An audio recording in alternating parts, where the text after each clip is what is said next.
Selama kita itu saya bawa, tidak boleh ada yang lain bawa.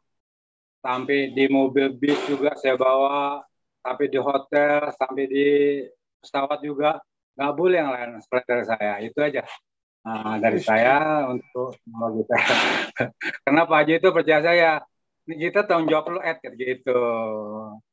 Gitarnya tanggung jawab lo, ya. Dari rumah lo ambil, bawa pulang ke rumah. Jangan dibawa nginep. Judi menjanjikan kemenangan. Judi menjanjikan.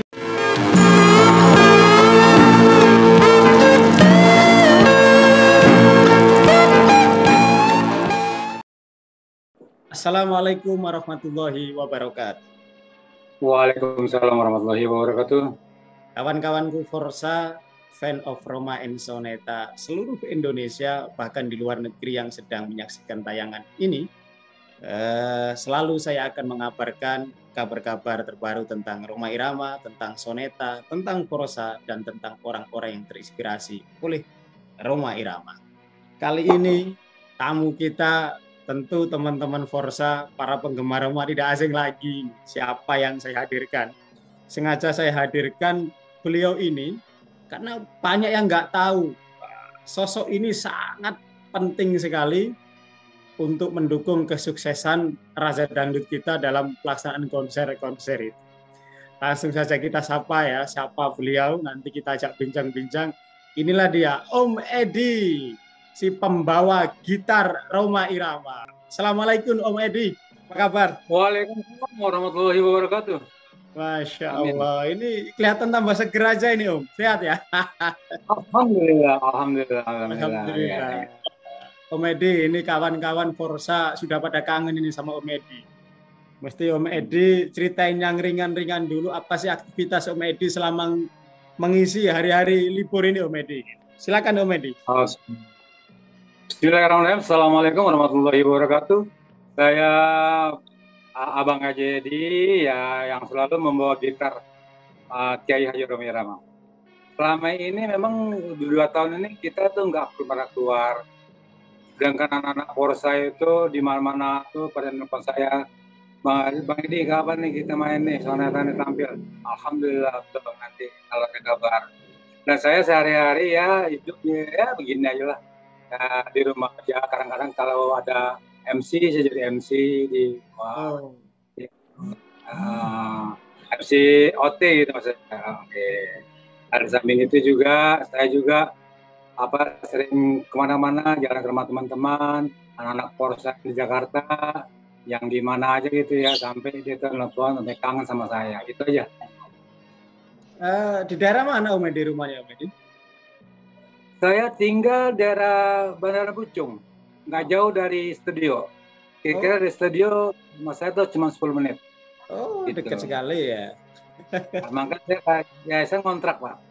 Baik, kawan-kawan Forsa, selama ini sosok Om Edi tentu tidak asing lagi ya. Di mana ada Roma Irama selalu ada Om Edi. Di mana ada Soneta konser selalu ada Om Edi. Tapi tidak banyak yang tahu siapa sih di belakang layar untuk mengamankan gitar Roma Irama. Seperti sama-sama yang kita tahu, tidak semua orang diperkenankan menyentuh, memegang, apalagi menggendong gitarnya Roma Irama tanpa seizin Roma Irama. Nah, kita ingin tahu apa sih kisah-kisah Om Edi yang kemudian bisa masuk di jajaran keluarga besar Soneta dan mendapat tugas yang cukup berat. Kalau Soneta Show tuh saya dipercaya sama Pak Haji, dari rumah itu gitar bawa pulang lagi ke rumah, itu aja. Tidak boleh orang lain. Saya ikut Soneta sudah hampir, saya 76 udah masuk Soneta, 76. Tahun 76? Ya, saya masuk Soneta itu saya di letting dulu. Oh, di letting. Di letting. Letting itu ada kuning, hijau, sama putih itu. Jadi yang main letting itu mesti tahu lagu. Pak Haji bilang gitu. Oh. Ya. Jadi langsung itu kira 2010 Pak Umar sakit. Dulu kan Pak Umar yang bawa gitar itu. Saya dibicara sama Pak Haji, di telepon saya, tolong bawain gitar saya ini Besok kita main tanggal 27 di Lombok. Oke deh Pak Haji. Tahun berapa itu, Om Edi, kira-kira? Apanya tuh? Tahun berapa itu? Pertama kali dikasih tugas membawa gitar yang ke Lombok tadi, itu tahun berapa? 12 tahun. 12 tahun ya. Oh, 12 tahun yang lalu ya? 12 tahun yang lalu. Masya Allah. Om Edi. Jadi gini, selama kita itu saya bawa, tidak boleh ada yang lain yang bawa. Sampai di mobil bis juga saya bawa, sampai di hotel, sampai di pesawat juga, nggak boleh yang lain selain dari saya. Itu aja dari saya untuk membawa gitar. Kenapa aja itu percaya saya, ini kita tanggung jawab lo, gitu. Gitarnya tanggung jawab lo, ya. Dari rumah lo ambil, bawa pulang ke rumah, jangan dibawa nginep, jangan bawa pulang ke rumah lo. Ya, saya ketawa, enggak, saya bawa pulang. Gitu. Pak Haji itu orangnya kalau suka lucu, suka bercanda juga sama saya. Kawan-kawan Forsa itu kan ketika ada konser Soneta atau ketemu Roma, tidak hanya ingin foto dengan Rhoma Irama, tapi salah satu gitar ini juga termasuk daya yang cukup menarik ya, menarik bagi kawan-kawan Forsa untuk ingin menyentuh, memegang, mencium, paling tidak ingin foto. Nah, gimana cara Om Edi untuk mengamankan itu, Om Edi? Jadi gini, selain dari panitia ya, diminta foto sama gitar aja itu, boleh kamu foto, tapi jarak jauh. Ya di belakang itu gitar aja, jangan dipegang, gitu ya. Jangan dipegang ya. Oh, makasih Bang Edi. Ya. Di foto nggak apa-apa, asal jangan dipegang ya, dipegang sama ini jangan, saya nggak kasih. Demi Allah saya nggak kasih. Ya. Kalau saya kasih nanti kita terpalas, saya diomelin Pak Haji. Gitu.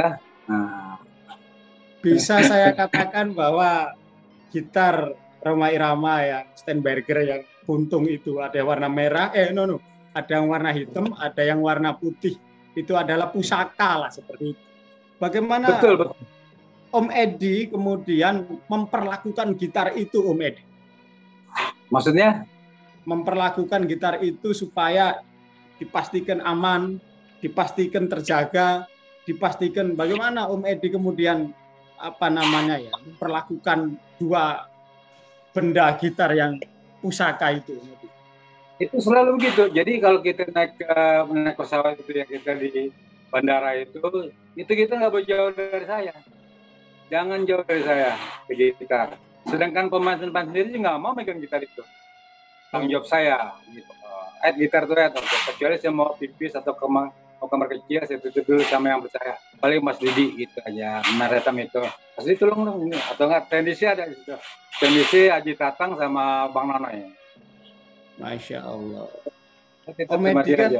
Om Edi kan sangat tahu ya, kenapa Rhoma Irama itu begitu luar biasanya menjaga gitar itu. Ada nggak alasan khusus sehingga gitar itu sampai seperti itu diperlakukan? Iya. Jadi gini, pernah dipecanda sama saya, gitar hati-hati. Kenapa? Itu bini madu gue, itu bini mati katanya. Jadi selalu gue gendong-gendong gitu katanya. Oke sih, maaf, saya tidak. Pokoknya itu gitar lu jangan kasih siapa gitu. Saya selain dari lu yang bawa gitu ya. Hati-hati bawanya, sampai terlantar gitu. Itu aja. Luar biasa. Jadi saya juga percaya sama anak-anak Forsa itu.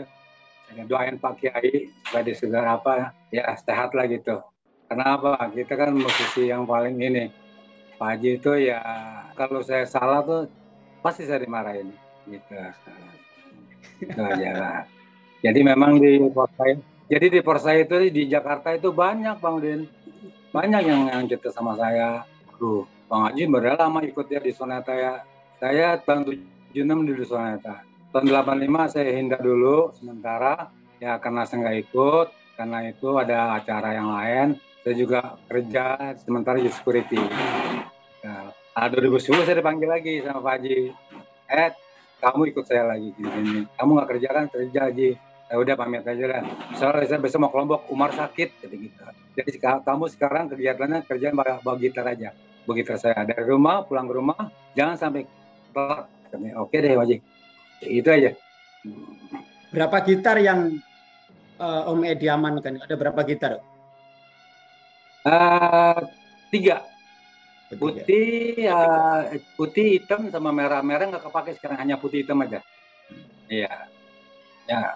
Om Edi itu hanya bertugas membawa, apa juga membersihkan gitu ya? Buka terus bersihkan dia apa Ya, itu? langsung habis main tuh saya bersihkan. Gitu. Terus itu ada keringat Pak Haji ya, saya lapin. Nah, emang dia juga yang nyuruh lapin net, oke. Gitu. Itu aja. Selalu Gimana saya rawat. gimana perasaan Om Edi ketika membersihkan gitar, bahwa gitar ini adalah sudah menghasilkan karya ratusan lagu, gitar ini sudah banyak menghibur, menghasilkan karya-karya Rhoma Irama. Gimana perasaan Om Edi ketika? Yo, itu perasaan saya memang begitu. Jadi gini ya, wah di gitar nih lagu apa aja ada di sini nih. Ya karya Rhoma Irama ya. Jadi gimana ya, saya wanti-wanti, saya lapin sampai lecet gitu ya. Ya selesai itu ya saya udah dilapin tuh ya setara ya. Nah, selalu kalau kita di hotel tuh selalu di kamar dia setar. Jadi ketika saya lihat kamar juga lain kamar nih ya. Ya. Taruh dia gitu. Mau show atau mau balas kita ambil lagi. Pamit dulu Mas. Assalamualaikum Ji, nggak ambil gitar buat balas. Ya ambil. Om Edi ini sudah cukup lama ya mendampingi Pak Haji Rhoma Irama ya, bahkan sejak tahun 76, dan diserai tanggung jawab memegang gitar itu sudah 12-an tahun setelah Pak Haji Umar sakit dan lain sebagainya. Ada nggak pengalaman yang luar biasa, yang heroik ketika konser soneta atau apa, dalam kapasitas Om Edi mengamankan gitar ini? Ada nggak cerita-cerita yang luar biasa yang bisa Om Edi bagi ya, bahkan kan Forsa? Gimana Om Edi? Ada itu. Jadi gini, kalau kita naik mobil itu ya, nah itu selalu kan di samping saya tuh gitarnya. Ya, jangan sampai ada yang duduk di tempat saya. Gitu aja satu. Kedua juga kalau konser itu ya juga saya juga ya selalu tuh saya di belakang tuh ngedampingin dia juga. Kadang-kadang juga saya berdua sekarang ini saya berdua Pak Ismail, Haji Ismail itu. Nah, sama dia. Ya, itu aja. Ya kalau apa-apa tuh gitar tuh selalu tidak boleh. Ada yang bilang, maaf Pak, saya mau motong gitar tuh, oh nggak bisa saya bilang gitu. Jangan. Jangan. Kadang-kadang nih apa lagi dipajang gitu ya. Ada aja orang panitia tuh. Wah mau megang gitar. Jangan. Sampai saya tuh marah gitu ya. Sampai marah saya. Jangan. Iya. Pak Haji nggak ada kan? Pak Haji ada saya kok. Saya tanggung jawab sih gitu ya. Saya tanggung jawab. Gitu, nggak boleh. Saya bilang, oh gitu Pak. Iya. Kalau kita nih palas, bukan saya dan bukan Anda yang domelin. Saya yang domelin. Nah Pak Haji kalau ngomelin, aduh, sampai nangis benar. Gitu. Pernah nggak kena tegur oleh Pak Haji karena keteledoran Om Edi untuk mengamankan gitar ini seperti itu? Pernah nggak kena tegur? Gimana ceritanya? Jadi gini, waktu itu saya di Banyuwangi, ya nggak? Kita tidur di hotel dekat pinggir laut itu. Nah, Pak Haji lagi giting gitar kan, itu udah mau berangkat itu semuanya tuh, bis udah datang, dan kita satu saya bawa. Saya titip sama Pak Ismail. Nanti kalau Pak Haji udah ini tolong bawain ya. Oke. Nanti saya bawa Bang Adi. Udah dah, saya tungguin gitu sampai sana, sampai lapangan, itu gitar lupa dibawa. Udah, kita mana gitar? Wah iya Bang, lupa Bang. Astagfirullahaladzim. Aja diam aja nggak tahu ya. Gue bilang, lu yang bawa, bukan yang lain, lu yang bawa. Enggak, tadi kan ente main engine gituin. Tadi kan ente main nih gitar. Jadi ini mobil udah masuk, saya mau naik apa ntar kalau nggak ada bis. Bis anak-anak, bis itu anak-anak termasuk ya, saya juga di situ di bis. Yang ngatur saya juga di situ, semuanya anak-anak soneta itu. Gitu loh, Din. Kalau nggak tahu tuh begitu. Jadi nih, kerja saya nih, selalu kalau di hotel tuh ya, subuh nih, telat dikit, aduh. Nah, saya selalu nih jam 4 udah standby saya untuk bangunkan semua. Terakhir Pak Haji sama saya bangunin gitu. Kalau mau sholat subuh. Selalu kalau datang di hotel tuh yang saya cari itu tempat sholat dulu. Iya, kenapa? Itu tugas saya. Gitu Pak Den. Tugas Om Edi selain mengamankan gitar, itu apa Om Edi di Soneta itu? Apa bangunin tadi itu untuk sholat atau untuk ngabsen Oh, apa kayak gitu? Punya tugas apa lagi oh. selain tanggung jawab ke gitar itu? Tanggung jawab saya sebagian itu hanya itu aja. Kedua juga kalau merasa ada apa namanya mau ini nanya saya, itu udah tarik ini belum kabel itu Haji Tatang? Saya tanya dia, Ji, gimana Ji? Udah semua udah siap? Udah Pak Haji. Ah, udah. Kalau udah nanti saya lapor Pak Haji. Pak Haji ngomong saya gitu. Selalu kalau mau balance tuh tarik kabel dulu, terus gimana, udah kelar baru gitu. Semuanya apa namanya yang namanya ya tendensi begitu rata-rata. Gitu, selalu Masya gitu Allah. loh, Din. Masya Allah. Om Edi, apa sih cerita perbedaan ya antara suasana hiruk pikuk konser Soneta tahun-tahun 70-an, 80-an dengan saat ini itu ada nggak yang membedakan itu? Ya, Om Edi ingat. Mungkin antusias penonton atau apa gitu barangkali. Gimana? Begini jadi gini. Waktu tahun 78 79 itu penonton waduh meledak sekali. Itu kan dibawa sama promotornya Mas Budi dari Blitar ke Jawa Timur. Itu selalu jual gratis di situ. Jual tiket, jual apa terus jual di situ. Itu yang nonton waduh sampai nggak masuk, sampai tembok tuh rubuh. Iya Allah. didorong itu aja. Nah, yang saya tahu tuh waktu di Pekalongan itu dulu pernah tuh main di Pekalongan di lapangan bola. Itu semuanya itu wah penonton tuh udah banyak sekali itu. Jadi yang jual karcis ini sebagian juga ada karcis palsu juga Mas nih Waldin. Jadi jual lama itu ya yang khawatirnya penelitian gitu. Pas Chong-an juga udah tolong Bang Edi ini oke deh. Tapi gitunya sampai promotor tuh Mas Budi masih juga gimana gitu.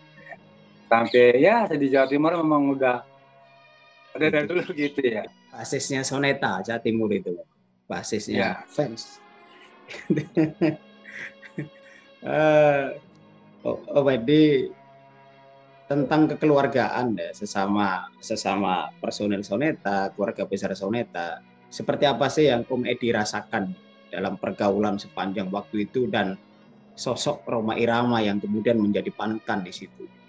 Gimana Om Edi? Ya. Jadi gini, Soneta dulu itu ya, itu keluarganya cukup inilah rapat atau cukup ini. Karena apa? Ya kita keluarga Soneta harus ya dipertimbangkan yang baik gitu ya. Maupun keluarga, maupun anak, maupun cucunya semua itu mesti tahu semua. Kenapa? Kalau Lebaran tuh Abang Pastor datang semua untuk kita sama Pak Kiai. Semuanya itu Soneta tuh. Dan sekarang ini Soneta tuh tinggal Pak Haji sendiri. Pak Soneta itu udah meninggal semua Mas. Terakhir kemarin kan aja MP. Iya. Paling Haji Covid ya, Haji Covid ya paling. Yang gendang. Betul. Masih yang kedua. Yang kedua. 6 masuk bareng saya duluan baru dia masuk. Pak Jopit. Karena Kadir sama ini nggak ada dia. Masya Allah. Ada terus Haji Popong masuk juga sih. Hampir seluruh waktu hidup Om Edi ini mengabdi kepada totalitas Soneta. Apa yang Om Edi rasakan ya menjadi bagian dari keluarga besar Soneta Group sepanjang hidup Om Edi? Apa yang Om Edi rasakan, kesan yang paling Om Edi rasakan? Jadi gini, di Soneta itu keluarga besar dari keluarganya gini. Dulu saya tinggal di Duku Atas. Nah itu Mbak Vera itu tinggal sebelah rumah saya. Nah, jadi Pak Haji datang ke situ ya ke rumah saya dulu karena sholat rumah ya itu aja karena kan kita kan lain-lain itu di situ ya kalau nikah saya panggil itu ada Pak Haji oke deh pas saya memang gitu di keluarga Soneta tuh saya tuh paling tahu semua dari keluarganya ya dari keluarga ada adiknya Vero sampai yang sekarang sampai si Vicky itu umur tahun itu di rumah saya. Vicky, Debbie, sama Debbie dulu. Debbie, waktu dia nyanyi rekaman Papa Genit itu, dia rekaman tuh ke rumah saya di Duku Atas. Duku Atas rumah saya, aslinya Duku Atas. Luar biasa. Om Edi salah satu personel Soneta, keluarga besar Soneta. Om Edi, sosok Rhoma Irama itu sangat mewarnai keluarga besar Soneta. Saya sering melihat sendiri di kawan-kawan Soneta itu bahkan memanggil Rhoma Irama itu manggil Kiai. Kemudian ketika show ke daerah itu pertama yang ditanya itu hotel harus siap musola khusus seperti apa gitu. Tepat nggak kalau dikatakan orang bahwa di Soneta Group itu adalah persis atau mirip dengan pendidikan di pesantren gitu, pondok pesantren ala Soneta gitu. Gimana Om Edi? Memang selalu gitu ya. Kenapa? Kita kan Muslim Islam semua ya. Memang Pak Haji itu kalau habis sholat subuh dia ada dakwah sedikit buat kita orang pemasukan.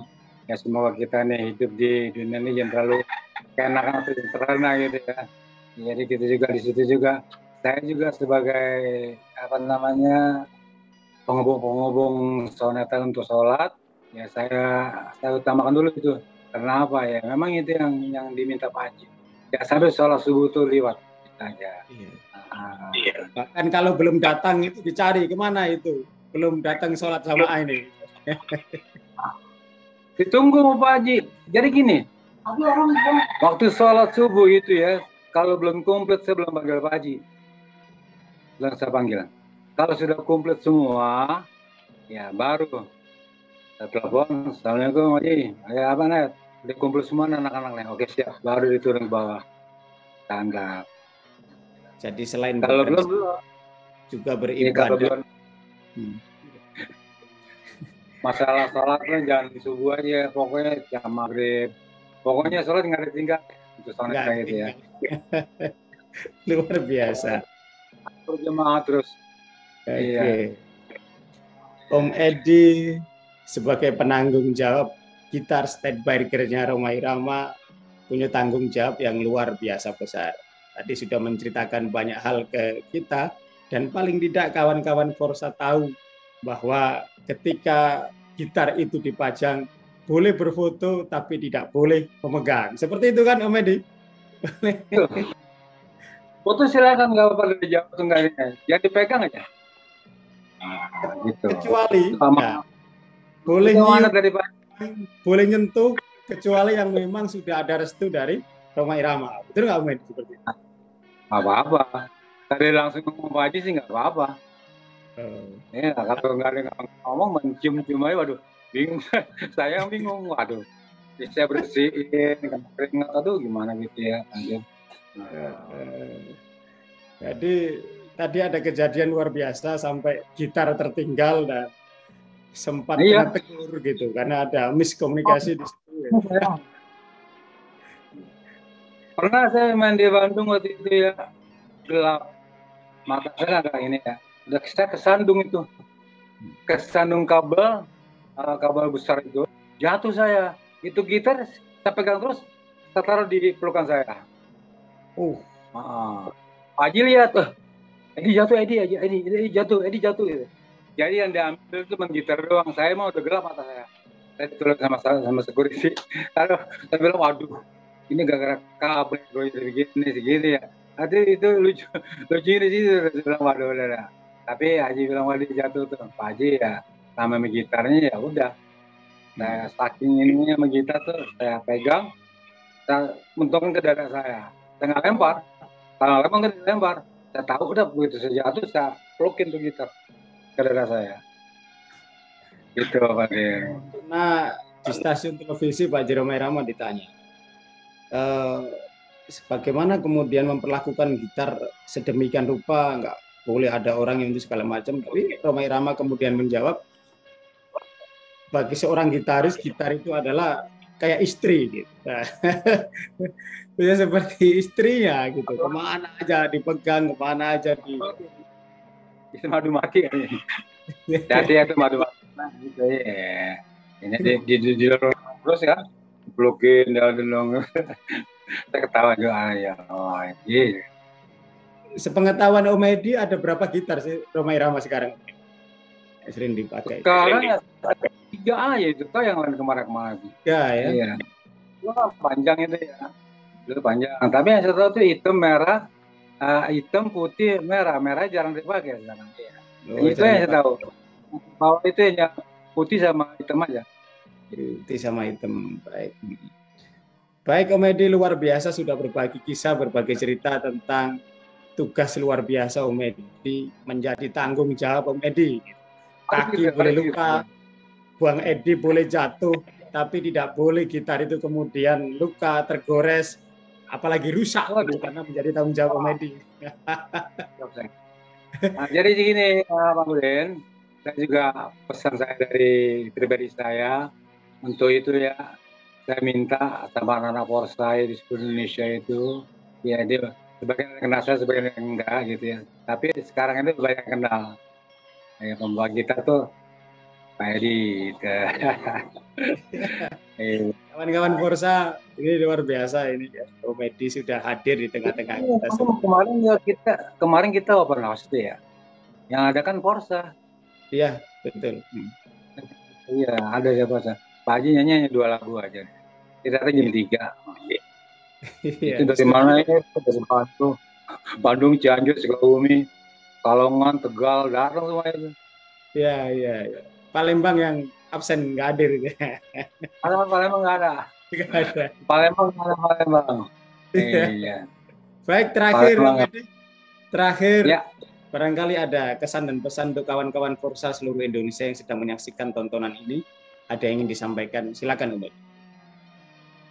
Bismillahirrahmanirrahim. Assalamualaikum warahmatullahi wabarakatuh. Buat Polsa di seluruh Indonesia, saya Bang Edi minta maaf kalau ada apa-apa, ada teguran dari saya salah, saya minta maaf sama Anda sekalian. Dan semoga tolong diminta sama Polsa ya, tolong doakan Pak Haji, ya enggak, Pak Kiai, utamakan dia dulu. Kedua juga saya juga sebagai pengikut pendamping Soneta, selalu bawa gitar Pak Haji juga selalu saya wanti-wanti benar, itu aja. Nah, salam saya buat Polsa seluruh Indonesia, salam sejahtera, semoga panjang umur semuanya kita panjang umur. Jadi itu aja.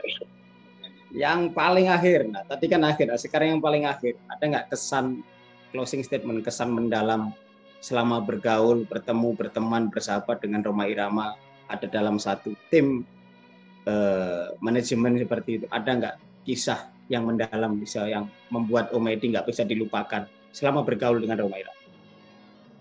Ya itu banyak sekali itu yang saya minta itu ya, buat kita keluarga besar Soneta maupun pemain-pemainnya itu juga sekarang kita menyatu aja, nggak usah ada apa-apa, kita saling membantu dalam Soneta ini. Kenapa di Soneta ini ya, kayak Pak Haji aja dulu pernah cerita pagi itu ya, ada Soneta, ada saya, nggak ada Soneta gitu, bingung saya. Jadi ini keluargaan di Soneta ini cukup dari keluargaan itu, dari istrinya yang sudah meninggal kemarin datang sama saya, ingat, halo Bang Edi gimana nih gini, alhamdulillah, amin yang sehat. Nah, sekarang umur saya udah 70 Pak Udin, umur 70 saya. Iya. Umur 70 Pak ya. Pak Haji 76 ya, Pak Haji 76.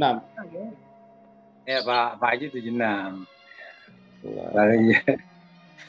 Iya, alhamdulillah saya masih ya, saya cuman kaki aja nih. Ya saya minta tolong doain sama anak Polsa, asam urat saya biar sembuh benar. Oh ya, baik Om Edi, terima kasih sudah berbagi cerita, meluangkan waktunya bersama kawan-kawan Polsa. Kawan-kawan Polsa mendoakan Om Edi semoga terus sehat, yang tadi sakit asam urat segera dihilangkan penyakitnya dan bisa tentu lebih aktivitas lagi. Kemudian karena Om Edi punya tanggung jawab yang luar biasa besar, mengamankan, membawa gitarnya Raja Dangdut Rhoma Irama, dan itu bukan pekerjaan mudah. Itu adalah kepercayaan, itu adalah amanah, dan tidak semua orang diberikan amanah yang seperti itu. Itu baik. Terima kasih Om Edi, dan demikian Polsa, kawan-kawan Polsa, bincang-bincang kita dengan Om Edi, seorang tokoh yang bertugas khusus mengamankan, membawa gitarnya Raja Dangdut Rhoma Irama. Di mana ada Rhoma Irama, sedang konser dan pasti di situ ada Om Edi dengan tanggung jawab mengamankan gitarnya.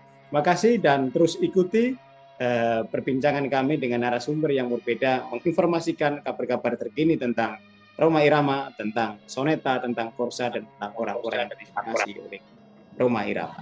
Terima kasih. Wassalamualaikum warahmatullahi wabarakatuh.